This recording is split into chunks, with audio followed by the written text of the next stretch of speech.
So the wave of YouTube nostalgia that seems to be sweeping certain parts of the vlogging community had me looking back through some of my previous videos and just kind of randomly clicking on this and that to sort of see what I might have contributed over the years. And I stumbled upon a video I made about 18-20 months ago, something like that, and this is it. I don't know if we're about to revisit this kind of thing in British politics. This is The Independent, Thursday, April the 9th, 1992. Kinnock and Major both confident as polls put Labour and Tories neck and neck. It's too close to call. I don't think it's too close to call this time round. Certainly at the moment the Tories have a very strong lead in opinion polls in the UK. And so at some point when we head into our next general election, I don't think we'll be getting headlines like that, not unless something significant changes. Well, that's not all of it. That's a clip. I don't want to bore you. But as you can see from that, times have moved on. And what seemed then like quite a certainty looks now like quite an uncertainty. And it's funny because it got me thinking right back to the very beginning of my sort of involvement in making videos on YouTube. And one of the videos I made really early on was this. I'm here today to introduce you to the next Prime Minister of the United Kingdom. This is webcam, this is the webcam room. And hopefully, as you can see by this video, things have moved on a little bit, at least in terms of my ability to be in front of the camera and not look completely wooden. You might disagree, feel free to add comments below, you know, or give me no stars if you think that I'm still really shocking at that. But yeah, interesting.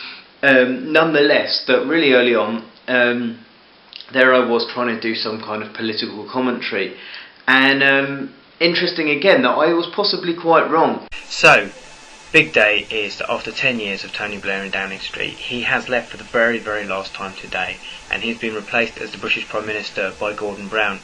Now, right back at the beginning of my YouTube career, as it were, I made a video entitled Introducing the Next Prime Minister, who I said was David Cameron, and obviously I was wrong. Why do I make this video, apart from to make some shocking comparisons between a thinner me and a now fuller version of me, which is very sad and something I really should do something about. I don't know if I agree with David Cameron.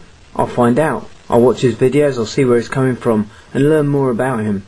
When David Cameron made his first online video, the one that I was talking about in my video really early on in my YouTube days, I really thought that he was going to do something different and something that really engaged with people in a new kind of way.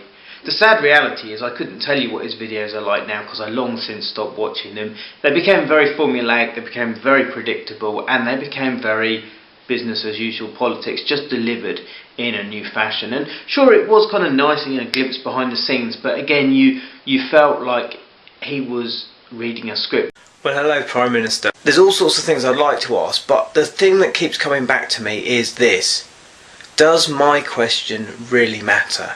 But I suppose it's a bit of a picture of what a lot of YouTube has got like, and perhaps that's a lot of what people in the vlogging community feel a little bit saddened by, that too many people now kind of know what the social media game is about. People are trying to leverage it for views, they're trying to get ad revenue, they're trying to make themselves into sort of new media stars out of it, and it loses something of the authenticity. And with some exceptions, I think we don't want to watch, and we do switch off and we look for something that's real. It's great, I think, that you've come on YouTube and you've set this up that we can ask questions, but I guess what the point I'm driving at is it going to change anything? I've watched videos that have been made as a response to yours by a number of people who I follow on YouTube. I think they've got great questions, I think they deserve answers, and I'd just like to know that this is actually going to change something.